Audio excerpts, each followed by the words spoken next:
Hallelujah. NFL kickoff is just 1 month away, and that means you need to catch up on all the latest fantasy football news. What's up, guys? SUPM Football Doc here, and today we're talking about fantasy football injuries, specifically those guys still on the physically unable to perform or the PUP list, as they're most in danger of missing week 1.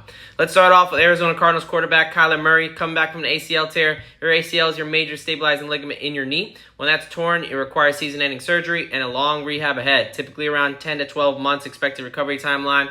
NFL average is about 11 and a half months. Now, quarterbacks do tend to come back a little bit sooner, around that 10 and a half month mark.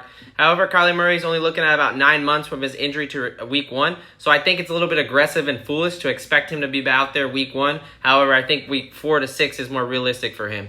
Now let's over to New York we're talking Jets running back Breece Hall, also dealing with an ACL tear. Now he does have 10 and a half months since his injury to week 1, so a little bit more recovery time. So it's a little bit more realistic to expect him maybe to be active week 1. However, I don't expect him to be very productive those first early part of the season.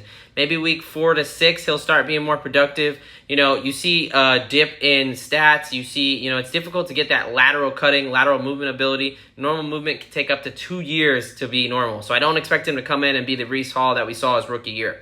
Now going over Arizona Cardinals tight end Zach Ertz, dealing with an ACL and an MCL tear. So that MCL is also another stabilizing ligament in your knee. So when you talk about multi-ligament injuries, you push that injury recovery timeline back a little bit. Also based off his older age, and they're wanting to get Trey McBride in there. I don't expect Ertz to have much fantasy value this year.